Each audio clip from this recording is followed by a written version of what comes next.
नमस्कार। स्वागत है आपका न्यूज लॉन्चर पर। मैं हूं अशोक वानखेड़े, लेकर आया हूं आपका अपना कार्यक्रम द एक्सरे।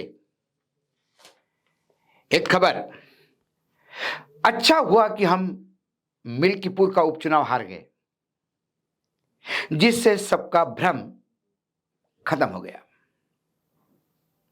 ये बात समाजवादी पार्टी के गाजीपुर के सांसद अफजल अंसारी कह रहे थे, और जब मैंने उनके पूरे भाषण का वीडियो देखा तो मैं स्तब्ध रह गया। और मैंने जब एक्सरे से देखा उसको,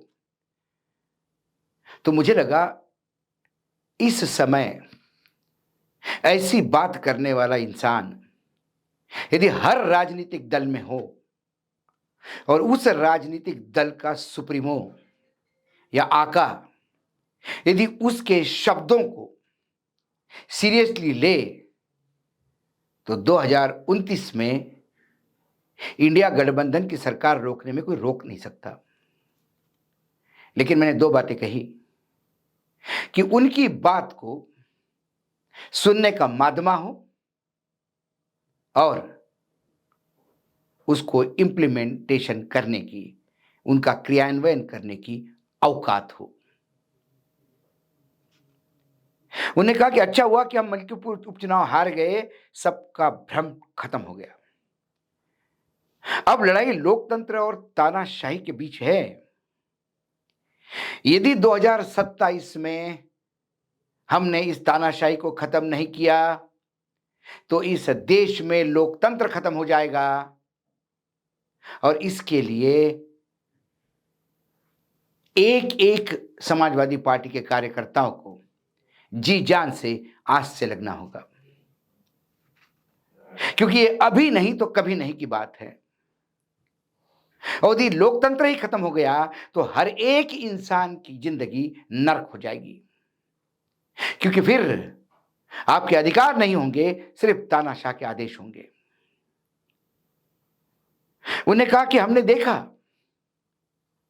चुनाव आयोग कैसा काम कर रहा है, हमने देखा कि सरकारी अधिकारी और सरकारी तंत्र का कैसा दुरुपयोग होता है चुनाव में। ये सब है, चुनावी मशीन कैसे खेल करते ये भी है और ये रहेगा। लेकिन इसके खिलाफ फिर भी लड़ाई हम जीत सकते हैं जब हम एक होकर ये तय कर ले कि जैसी मछली की आंख होती है अर्जुन को दिखाई दे रही थी, वैसे ही तय कर ले कि हमें सिर्फ 2027 में एक ही हमारा उद्देश्य होगा कि अखिलेश यादव का मुख्यमंत्री बनाना है उत्तर प्रदेश में। उन्होंने कहा इसके लिए त्याग भी करना पड़ेगा। हम पीडीए बनाए हैं। क्या है पीडीए?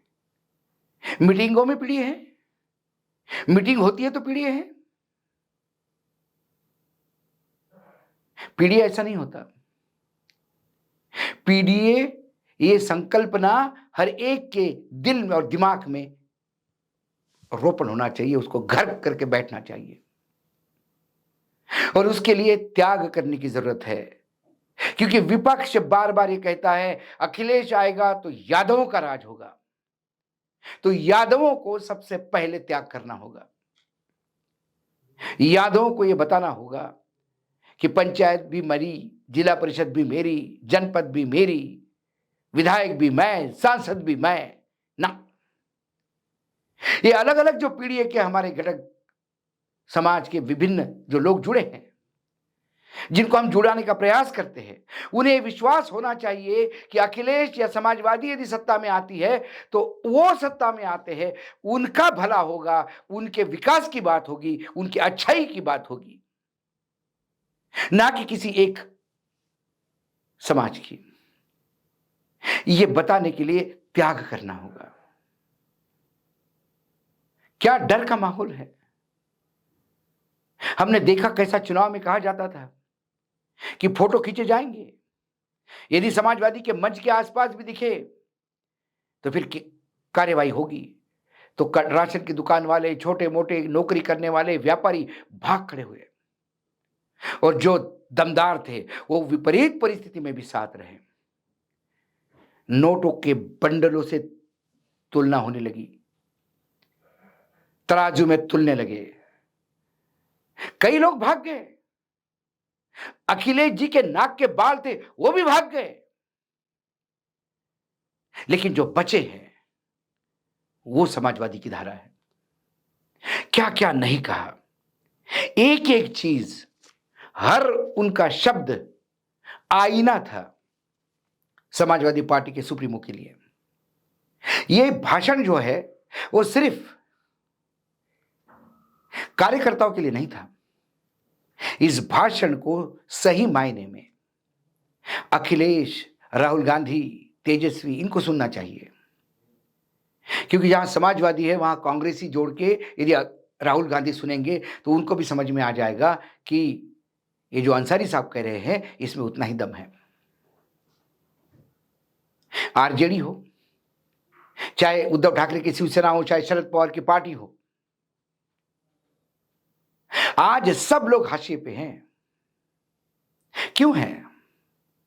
उन्होंने कहा पूर्वांचल में 27 सीटें थी, हमारे पास 20 सीटें जीती हमने। उस हिसाब से हमारे पास विधायक देखा जाए तो जो लोकसभा में हमारे नतीजे आए उसके हिसाब से तो हम विधानसभा में आराम से सरकार बना सकते हैं। लेकिन मिल्कीपुर, जिसका इतिहास कभी भाजपाइयों की विचारधारा वाला रहा ही नहीं, वहां भाजपा जीतती है क्योंकि हम भ्रम में थे। हम भ्रम में थे कि चुनाव ठीक होंगे, हम भ्रम में थे कि सरकारी मशीनरी का दुरुपयोग नहीं होगा, हम भ्रम में थे कि चुनाव आयोग अपना काम ठीक करेगा, हम भ्रम में थे हम पीडीए पीडीए बोलते हैं तो लोग आ जाएंगे। कई लोग हैं बीजेपी के साथ, राजभर जी है बीजेपी के साथ, लेकिन उनके समाज के लोगों को लगना चाहिए कि हम यदि समाजवादी के कतार में खड़े रहेंगे तो हमारा भला होगा। एक एक शब्द मुझे लगता है कि वो एक वचन था, जो शादी के समय वचन, फेरे लेते समय वचन बोले जाते हैं, वैसे वचन थे। उन्हें कहा कि मैं माफी चाहता हूं, विषयांतर हो रहा है क्योंकि किसी को श्रद्धांजलि देने के लिए मैं यहां आया था। लेकिन एक मायने में सही थे कि यदि इसी श्रद्धांजलि सभा में अंसारी जी यदि विषयांतर नहीं करते तो फिर 2027 के बाद समाजवादी पार्टी की श्रद्धांजलि की सभा लेनी होती या एनडीए गठबंधन की पूरी सभा होनी। उन्हें कहा कि केजरीवाल क्यों हारे, ढूंढिए केजरीवाल क्यों हारे, आपको सब समझ में आ जाएगा कि कहां कहां गलतियां हैं। उनका यह भाषण राहुल गांधी, उनका यह भाषण तेजस्वी, उनका यह भाषण उद्धव ठाकरे, शरद पवार, स्टैलिन, उनका यह भाषण ममता बहन, उनका यह भाषण समाजवादी पार्टी अखिलेश के लिए आईना था। ऐसे भाषण से यदि जनता ने तो तालियां बहुत बजाई, श्रोता तो पूरी दाद दे रहे थे, लेकिन मजा तब आएगा कि इस भाषण को सुन के क्रियान्वयन के तरफ ये तमाम राजनीतिक दल बढ़े। क्योंकि आने वाले समय में 2027 भी यूपी का चुनाव है तो 2029 लोकसभा का चुनाव है। चुनाव आयोग ऐसा ही होगा, पैसे का खेल ऐसा ही होगा, सरकारी तंत्र ऐसा ही उपयोग में लाया जाएगा, न्यायपालिका ऐसा ही डोलती रहेगी। इसी के बीच में यदि विजय की गंगा निकालनी हो तो फिर जनता को एक होना होगा, और जनता को एक करने का काम कार्यकर्ता करेगा जब वो जी जान से लगेगा, अपने स्वार्थ के लिए नहीं। ये पूरा भाषण क्या है, थोड़ा सा बड़ा है भाषण, लेकिन मेरी गुजारिश है आपको, यदि थोड़ी राजनीति में आप दिलचस्पी रखते हैं तो ये पूरा भाषण सुनिएगा, आपको समझ में आ जाएगा कि अभी भी वर्तमान इस तानाशाही से लड़ा जा सकता है, बशर्ते अंसारी जी की बात माननी होगी। आज एक्सरे में इतना ही, कल फिर आता हूं किसी विषय के साथ, तब तक के लिए नमस्कार। देखते रहिएगा न्यूज लॉन्चर। सभा क्षेत्र में देख लीजिए, पता कर लीजिए, सिपाही से लेकर के और एसपी तक डंडा लेके मैदान में, लेखपाल से लेके कलेक्टर तक हर हथियार के साथ चुनाव जीतना है तो वहां समाजवादी पार्टी नहीं हारी, वहां लोकतंत्र हार गया। अब हमें तय करना है कि तानाशाही जीतेगी या लोकतंत्र जीतेगा। 2027 में मैं कहना चाहता हूं माननीय मंत्री जी अच्छा हो गया, अच्छा हो गया। जो कुछ अभी भरम पर्दे में था वो बिल्कुल मतलब वस्त्र रही गया, बिल्कुल निवस्त्र होकर के इन लोगों ने अब समाजवादियों के ऊपर ये जिम्मेदारी है कि सोचिए और देख लो। अगर अब नहीं खड़े हुए तो फिर कभी मौका नहीं मिलेगा, अभी नहीं तो फिर कभी नहीं। आपकी नस्लें और हम लोगों के जीते जी अब इस देश में व्यवस्था परिवर्तन नहीं हो पाएगा अगर 2027 में परिवर्तन नहीं हुआ। मैं निवेदन करूंगा माननीय मंत्री जी के पूर्ण तिथि के अवसर पर अपनी श्रद्धांजलि देने के लिए आज एक संकल्प लेकर उठो। आप कोई जनता जनार्दन थोड़ी आए हो यहां, आप सब एक से एक समाज के मजबूत प्रतिष्ठित एक अपनी हस्ती हो, एक खूंटा हो। अगर छोड़ दोगे कि इसका जिम्मेदारी अफजाल पर है, ओम प्रकाश पर है और डॉक्टर वीरेंद्र यादव पे है और गोपाल यादव पे है, तो नहीं, आप सबको बनना पड़ेगा। हम सबको ये देखना पड़ेगा कि माननीय अखिलेश यादव ने जो संकल्प लिया है उस संकल्प को, उस लक्ष्य को प्राप्त करने के लिए हमको अभी से मन बनाना है। लोकसभा के चुनाव में देखा आपने, प्रधानों को कहा गया मंचों के नजदीक मत दिखाई देना, फोटो खींची जा रही। जिला पंचायत के सदस्यों को, राशन के दुकानदारों को, विद्यालय चलाने वाले प्रबंधकों को मजबूर किया गया था कि नहीं, डराया गया था कि नहीं? बताओ ईमानदारी से।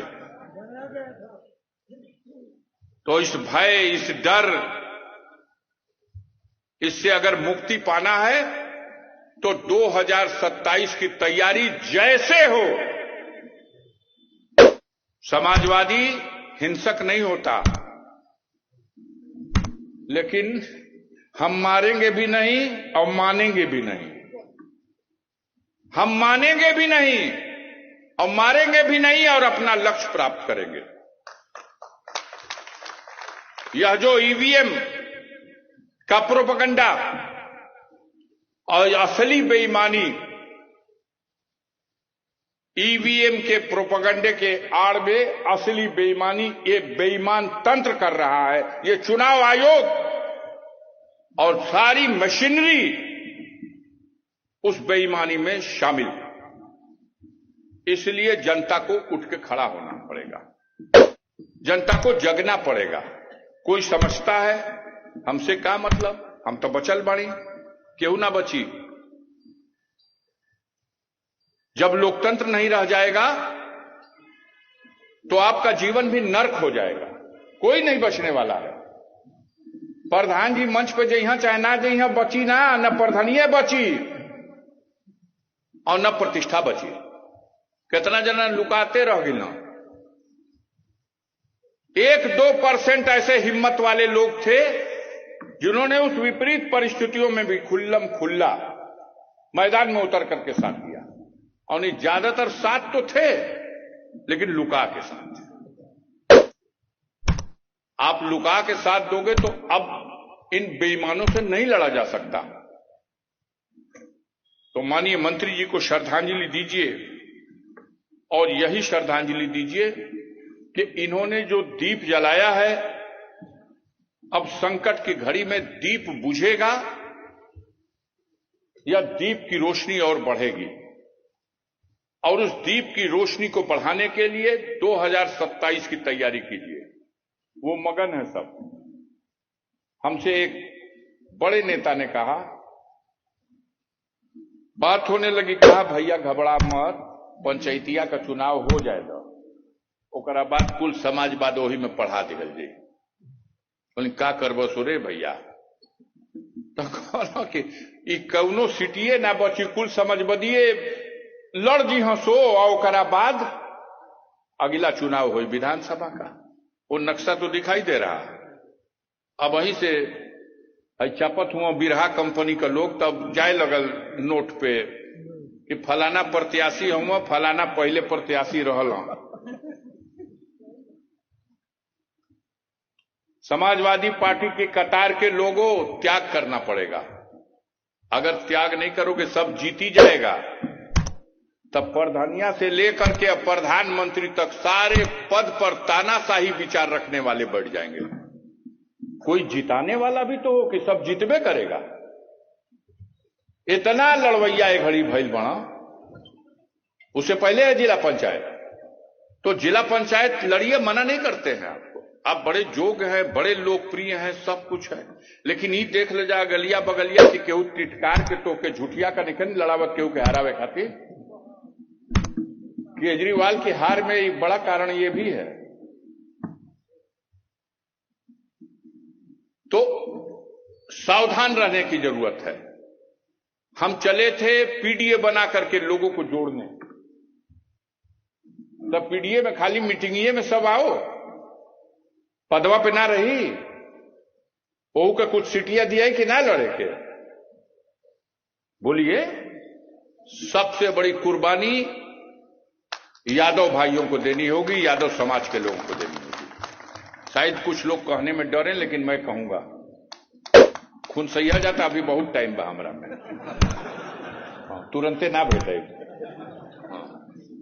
अब वो घड़ी ले काज ने वो लायक रहो कि ना रहो, या जिंदा रहो कि ना रहो, लेकिन सबसे बड़ी कुर्बानी देनी होगी यादव भाइयों को। आप कुर्बानी दोगे तब पीडीए बनेगा।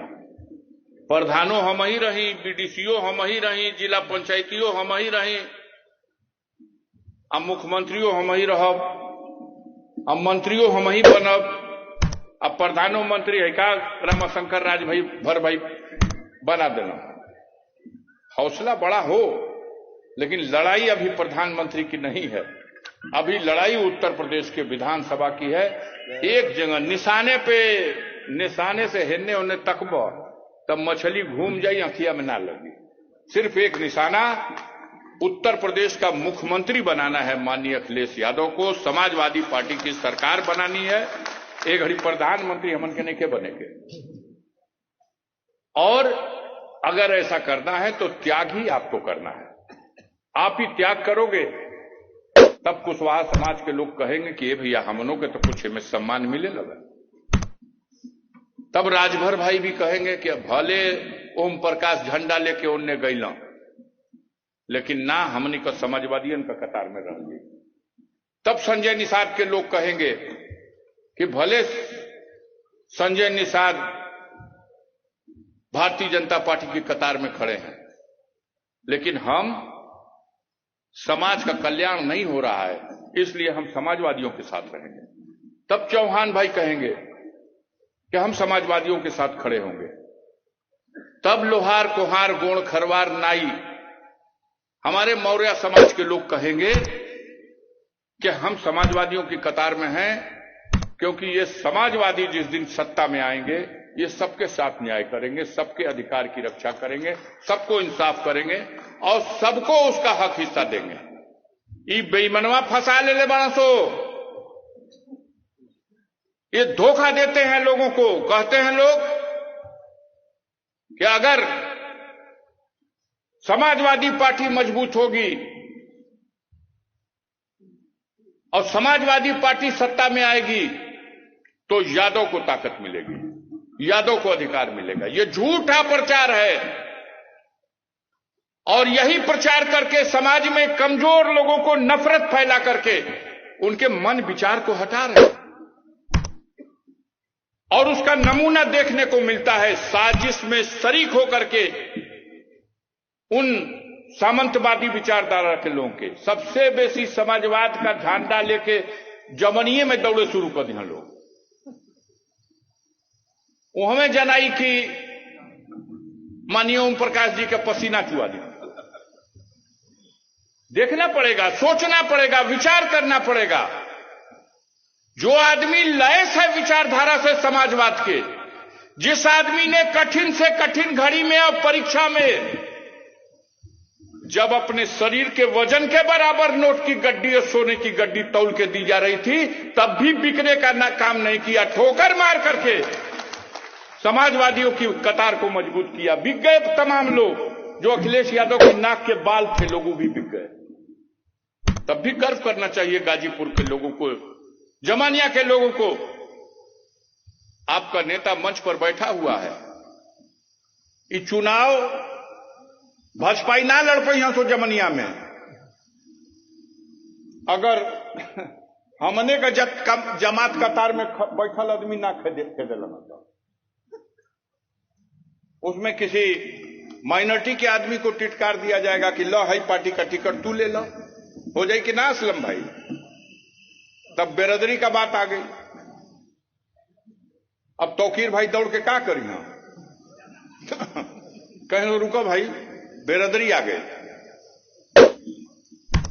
दिमाग बनाइए। बिल्कुल 100% सच है कि अब जात की बात से हट करके जमात की बात कीजिए। जमात और कतार मजबूत हो जाएगी, और उस जमात में जब सब होगा, कैसे पीडीए बनेगा? ऐसे ही पीडीए बनेगा। कतार मजबूत करिए। माननीय अखिलेश यादव जी, अगर उत्तर प्रदेश के मुख्यमंत्री हम लोग 27 में बनाने में सफल हो गए, तब रामाशंकर भाई का सपना आगे चल के मुलायम सिंह का पूत है। तो दिल्ली की राजनीति का सपना माननीय मुलायम सिंह रक्षा मंत्री नहीं थे, तो आगे आने वाले दिनों में वो आएगा। लेकिन अभी सिर्फ एक जगह निशाना, वो मछली की आंख, और वो मछली की आंख है 2027 का चुनाव। पूरे पूर्वांचल से गाजीपुर की 7 सीट आप जीते हैं। 7 विधानसभा में आपकी लीड हुई है। लोकसभा के चुनाव में भी माननीय ओम प्रकाश राजभर जी भाजपा के साथ थे। अपनी सीट भी 16,000 से हारे हैं जहुराबाद में।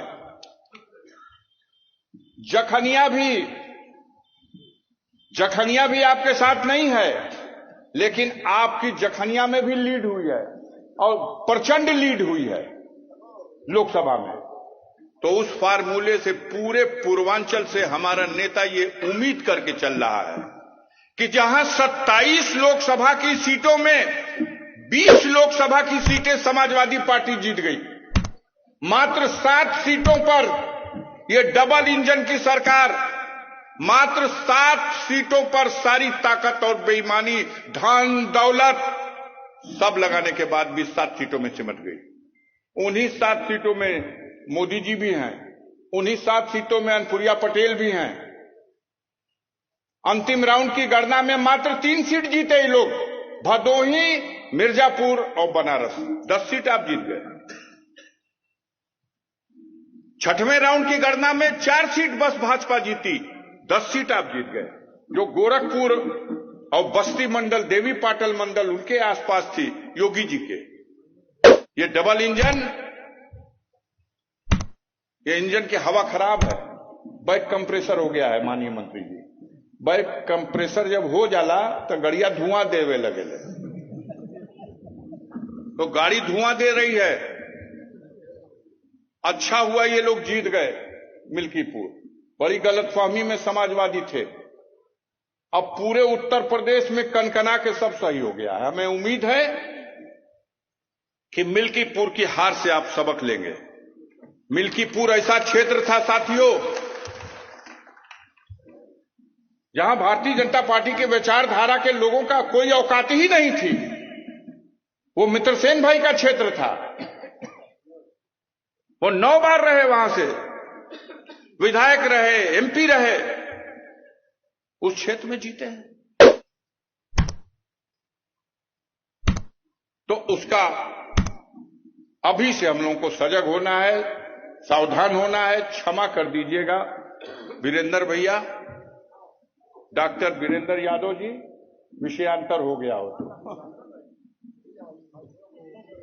हमें लग रहा था देखने से कि इनकी श्रद्धांजलि सभा और शायद इनकी उपस्थिति से यह श्रद्धांजलि सभा न होकर के समाजवादियों का सम्मेलन हो गया है।